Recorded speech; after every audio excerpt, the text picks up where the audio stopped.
ती 6वी बॉडी अजित पवारांचीच होती. अजित पवार जिवंत आहेत का? ही अफवा आहे की सत्यकथा? अजित पवार यांच्या अपघाती निधनानंतर आता रोज नवनवीन पैलू समोर येत आहेत. राजकारणात एवढ्या कोणाच्या निधनाच्या एवढ्या थेरीज मांडल्या जात नसतील तेवढ्या अजित पवार यांच्या अपघाताच्या मांडल्या जात आहेत. बरं, या सगळ्या गोष्टी फक्त लोकांमध्ये सुरू आहेत का? तर नाही. आमदार असणारे अमोल मिटकरी यांनी अजून एक नवीन खुलासा केलाय.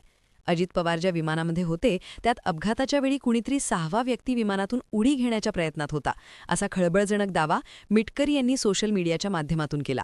विशेष म्हणजे अजित पवारांच्या अपघाताबाबत एवढ्या शंका व्यक्त केल्या जात असताना सरकारकडून अधिकृतपणे अजित पवारांच्या अपघाताचा तपास कुठपर्यंत आलाय याची माहितीच देण्यात आलेली नाही. गेल्या काही दिवसांमध्ये समोर आलेले दावे, विसंगत विधाने आणि तांत्रिक प्रश्न यांमुळे या प्रकरणात आता एका मिस्ट्रीचे स्वरूप प्राप्त झालंय.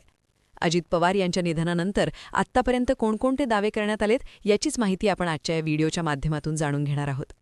दावा क्रमांक 1. सर्वात आधी अजित पवारांच्या विमान अपघाताचं वृत्त समोर येताच काही न्यूज चॅनल्सने विमानात 6 जण असल्याची ब्रेकिंग न्यूज दिली होती. त्यानंतर अपघातामध्ये अजित पवार गंभीर जखमी असल्याचं वृत्त आलं. दावा क्रमांक 2. काही वेळानंतर अपघातात अजित पवार यांच्यासह इतर 5 जण अपघातात मृत झाल्याची माहिती समोर आली. एकूण 6 जण विमानात होते असं काही काळ सांगितल्यानंतर प्रत्यक्षात 5च जणांचे मृतदेह हाती लागले.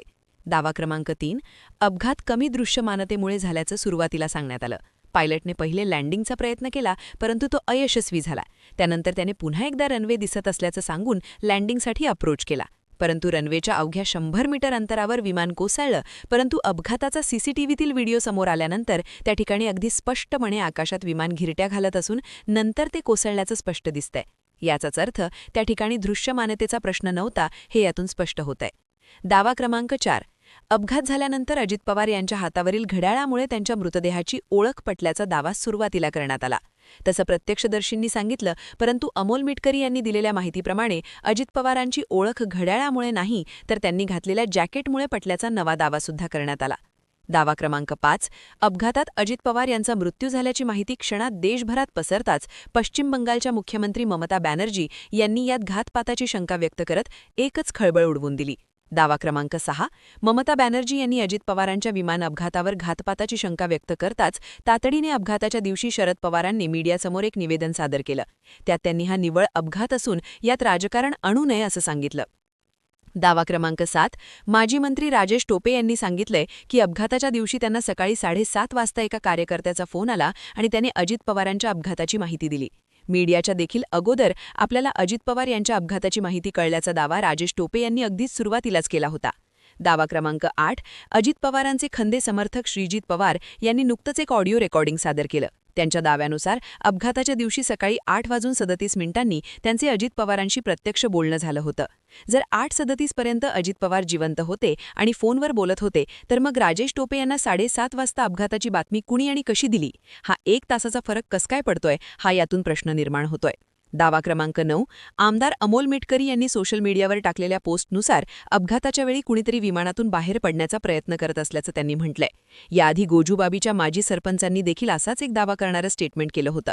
त्यानंतर पुन्हा एकदा मिटकरी यांनी हेच विधान करून बुचकळ्यात टाकणारं विधान केलंय. दावा क्रमांक 10. विमानाचे इंजिन निकामी झालं होतं की यंत्रणेशी छेडछाड केली गेली होती याची मागणी आता जोर धरतेय. हे प्रकरण केवळ एक अपघात नसून त्यामागे काहीतरी मोठं दडलं असल्याचं चित्र निर्माण होतंय. या प्रकरणाची उच्चस्तरीय चौकशी होऊन दूध का दूध आणि पाणी का पाणी होणं गरजेचं आहे, अशी मागणी सर्व स्तरातून होत आहे.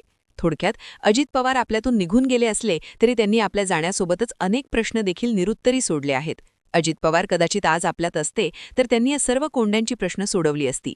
परंतु आता त्यांच्या निधनानंतर त्यांच्या अपघाताबाबत होत असलेले दावे, प्रतिदावे सर्वसामान्यांच्या मनात अनेक प्रश्न निर्माण करतात.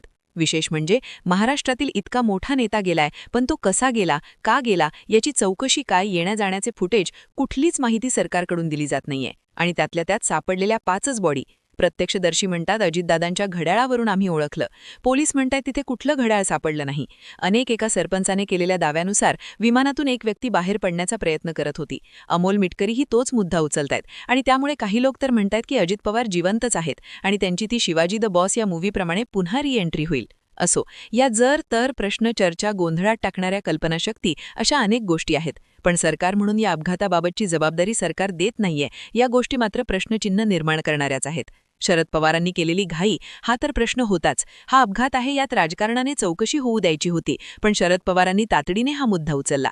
तिकडे जय पवार, पार पवार, सुनेत्रा पवार कोणीही या मुद्द्याबाबत बोलत नाही. अजित पवार गटातील कोणतेही मंत्री हा घातपात आहे असं म्हणत नाही. अमोल मिटकरी म्हणतात ही एक बाजू आहे.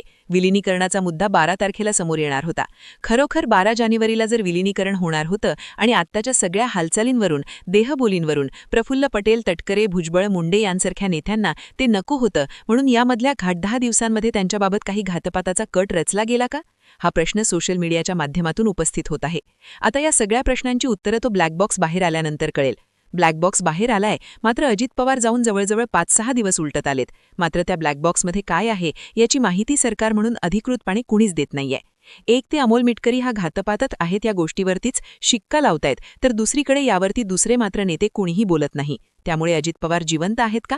अजित पवारांचा घातपात झाला का? अजित पवारांसोबत राजकारण केलं गेलं का? अजित पवारांचं विलिनीकरण होणार होतं, ते नको होतं म्हणून हे सगळं घडवलं गेलं का? असे अनेक प्रश्न आहेत आणि उत्तर देणारा मात्र कोणीच नाही. या सगळ्या घडामोडींकडे तुम्ही कसं पाहता? कमेंट सेक्शनमध्ये जरूर व्यक्त व्हा. अशाच माहितीपूर्ण व्हिडिओंसाठी आपलं चॅनल आवर्जून सबस्क्राईब करा.